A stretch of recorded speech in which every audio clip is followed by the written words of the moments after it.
नमस्कार और welcome back. जब भी कोई भारत का प्रधानमंत्री ताशकंद जाता है तो एक घोस्ट है जो हमारे सामने आना शुरू होता है।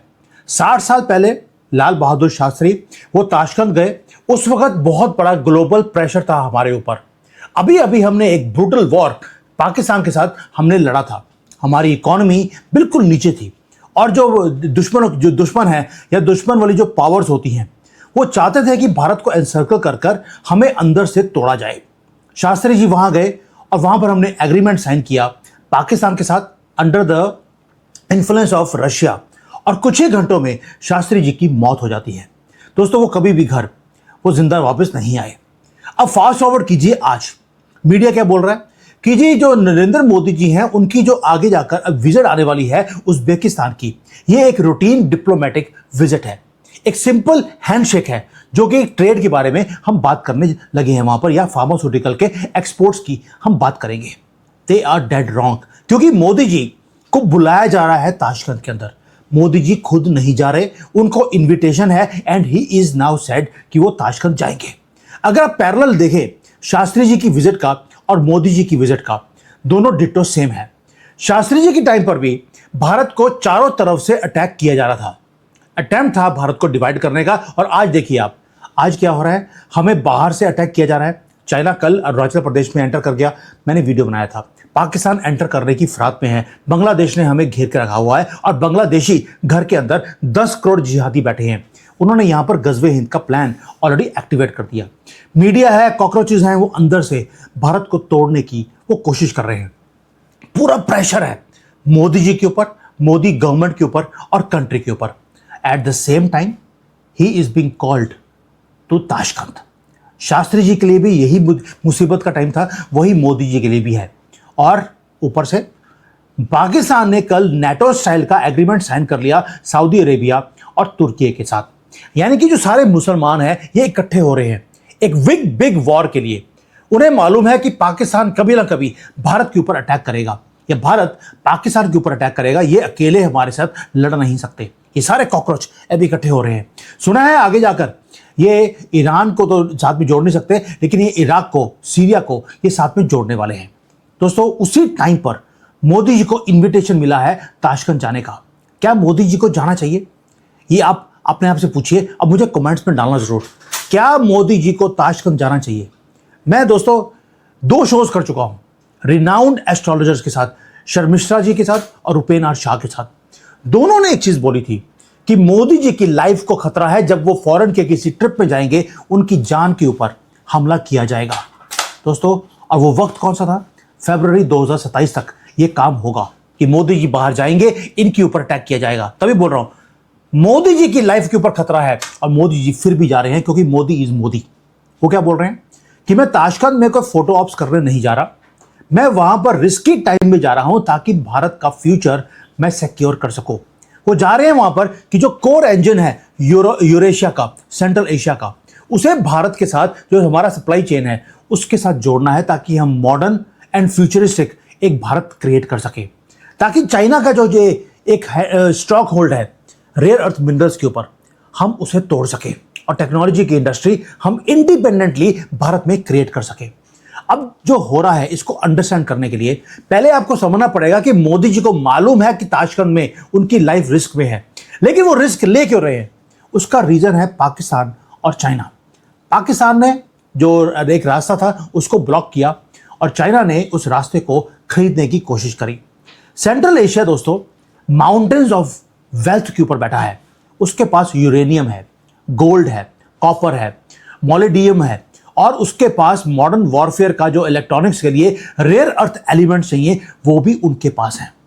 दोस्तों ये सारी वो चीज़ें हैं जो हमें अगर इलेक्ट्रिक व्हीकल्स बनाने हैं, इलेक्ट्रिक मोटर बनानी है, आपको क्रूज मिसाइल्स की गाइडिंग सिस्टम चाहिए, आपको एडवांस बैटरी चाहिए, तो ये सारे मिनरल्स उसके पास है।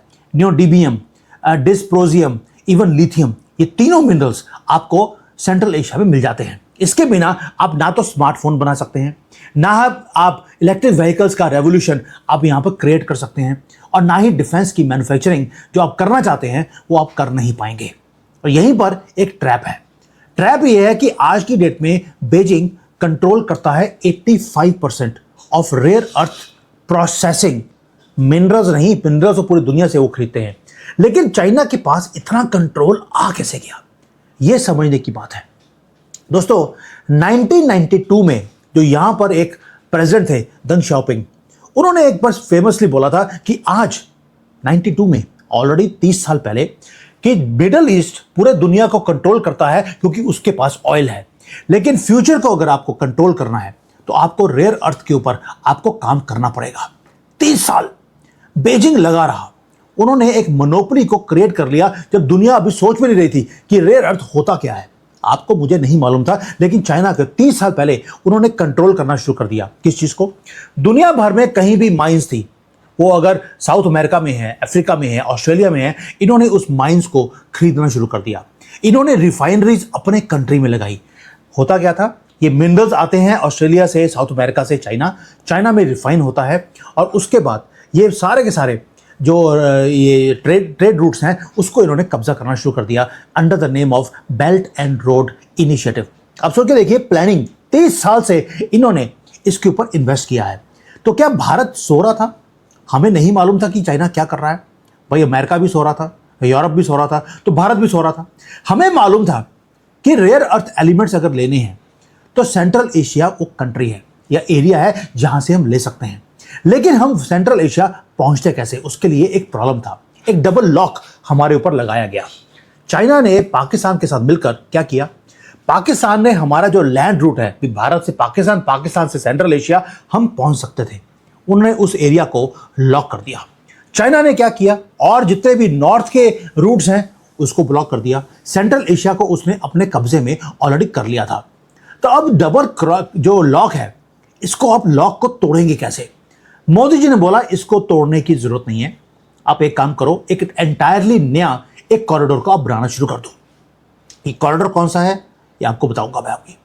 दोस्तों अगस्त 4 को क्या हुआ, उज्बेकिस्तान के जो फॉरेन मंत्री हैं बख्तियार साइदोव, वो भारत आते हैं 4 दिन की क्लोज डोर मीटिंग के लिए। वो यहां पर आके किसको मिलते हैं? वो सिर्फ जयशंकर जी को नहीं मिलते क्योंकि वो फॉरेन मंत्री हैं, वो बैठते हैं मुर्मू जी के साथ, वो कॉमर्स मिनिस्टर पीयूष गोयल हैं, उनके साथ मीटिंग करते हैं। मेन स्ट्रीम मीडिया बोल रही है कि उज्बेकिस्तान का जो ये तो ट्रेड की बातें करने आया है, लेकिन जो उज्बेकिस्तान का इन्वेस्टमेंट मिनिस्टर है लजीज कुद्रा, उन्होंने क्या बोला? उन्होंने बोला कि उन्होंने ऑफर किया एक जो कि शॉक वेव्स भेज रहा है चाइना में, और चाइनीज मीडिया इसको कवर भी कर रहा है।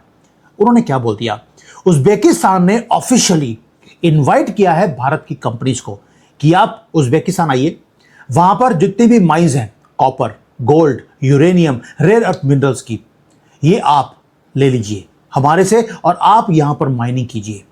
यानी कि जो सेंट्रल एशिया का एनर्जी का जो तिजोरी है वो उन्होंने हैंड ओवर कर दिया भारत को। ऐसे नहीं है कि हमारे दुश्मन आज लगे हैं हमें तोड़ने के लिए अंदर से, उसका रीजन है हम उन्हें तोड़ रहे हैं। दोस्तों अगर आप देखिए, जियोपॉलिटिक्स के अंदर कोई भी चीज ओवरनाइट नहीं होती। जियोपॉलिटिक्स गेम है लॉन्ग टर्म प्लानिंग की और पेशेंस की।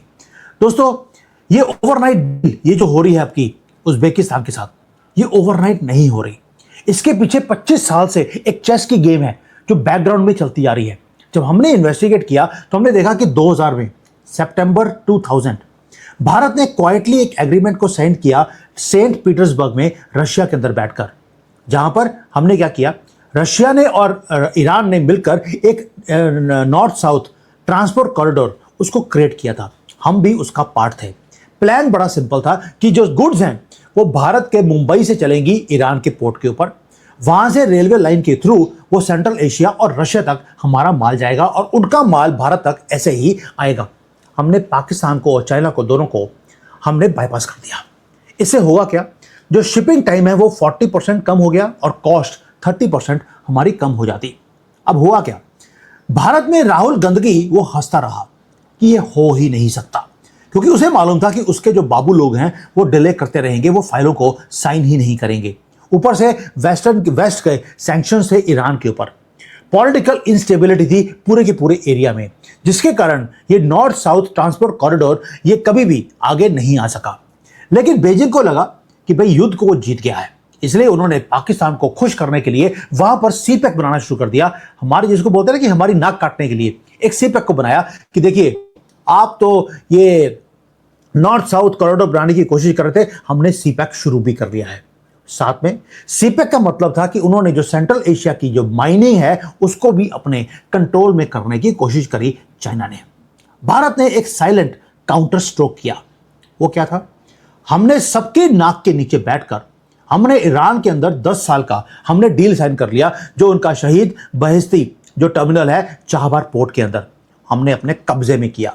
अब इसके कारण क्या हो गया कि भारत के पास एक परमानेंट सॉवरेन एक मैरीटाइम गेटवे था right in the Persian region, जो कंप्लीटली चाइना को और पाकिस्तान को बाईपास करता है। दूसरा, हमने वेट नहीं किया कि कोई पाइपलाइन आएगी, वो शुरू होगी। जैसे टापी है, हमने बोला टापी को बोलो बाहर निकलो। हमने क्या किया? हमने एक मल्टी रूट का एक वेब हमने क्रिएट करना शुरू कर दिया। वो कैसे?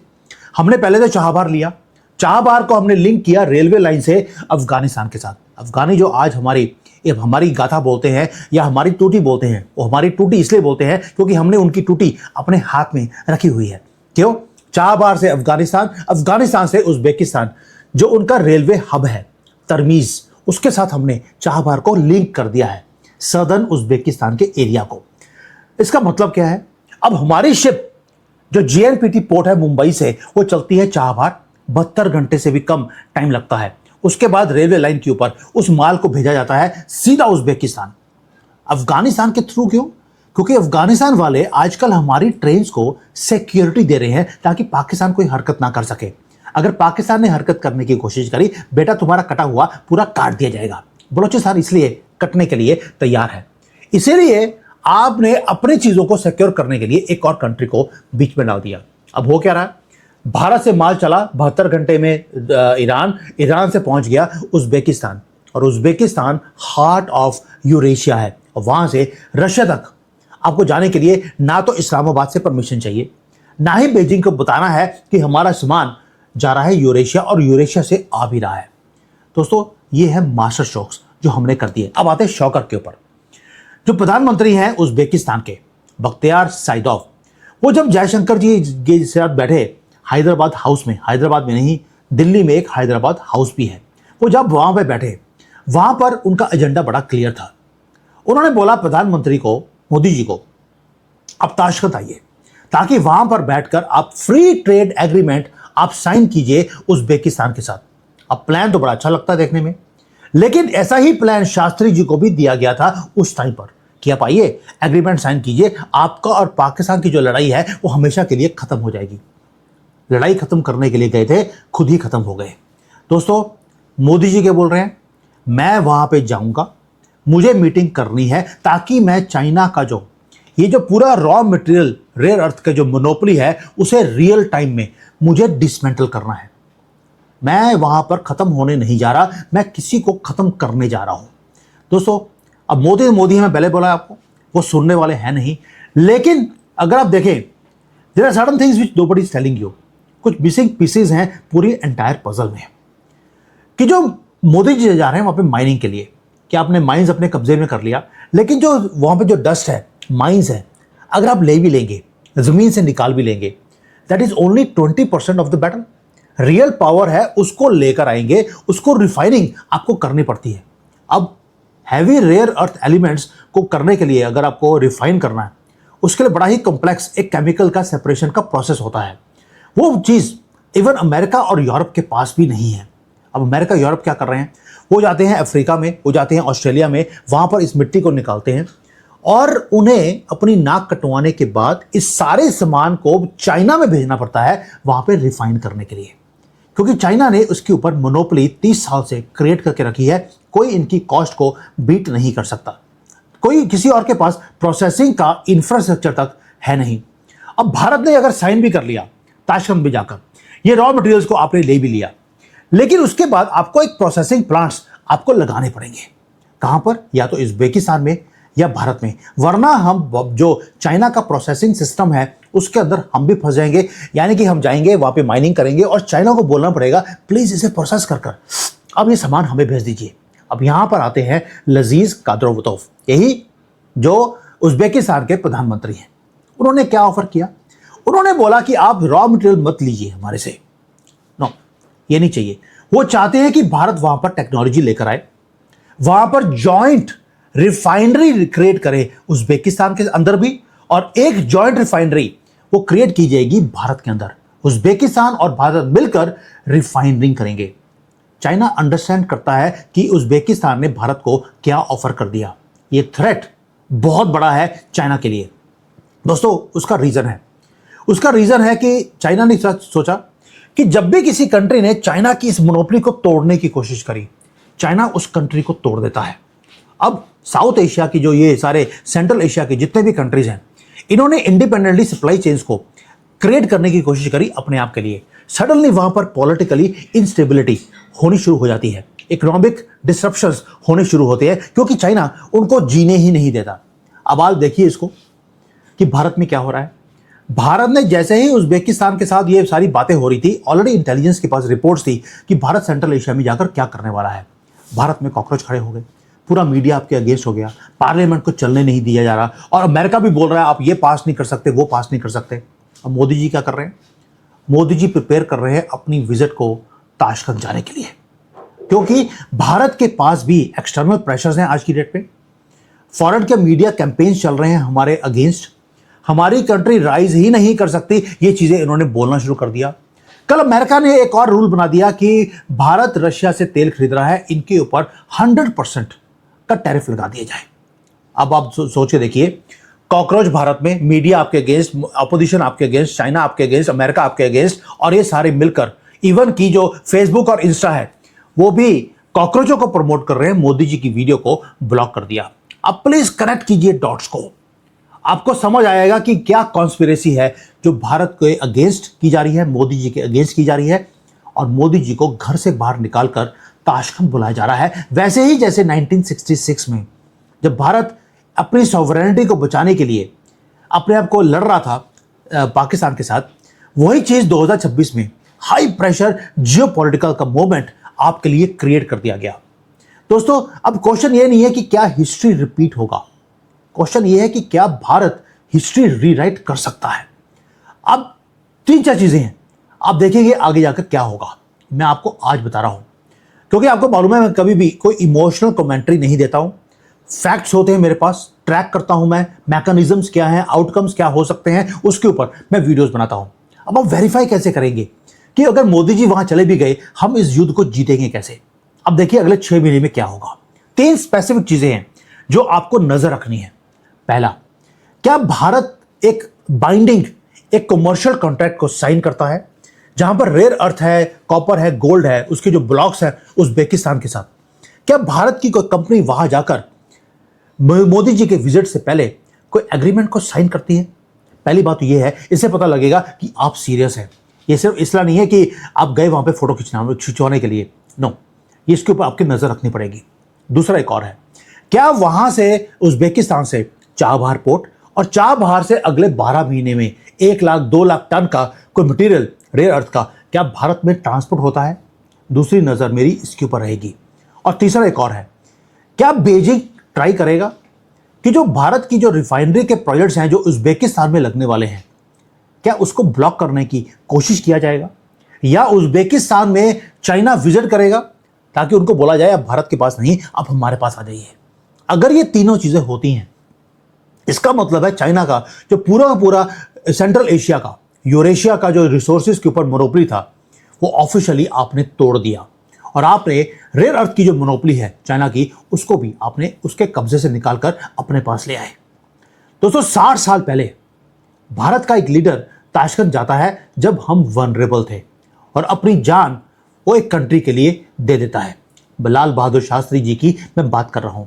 आज भारत का लीडर वो ताशकंद जा रहा है पैसे लेकर, वहां पर एज अ इंफ्रास्ट्रक्चर पार्टनर बनने की हम बातें कर रहे हैं, एक स्ट्रेटेजिक एंकर हम बनने की कोशिश कर रहे हैं, और साथ में प्लान कर रहे हैं कि लास्ट टाइम हमारा प्रधानमंत्री गया था तो हमारे प्रधानमंत्री की जान इन्होंने ले ली थी, इस बार हम जा रहे हैं अपने दुश्मन की जान लेने के लिए।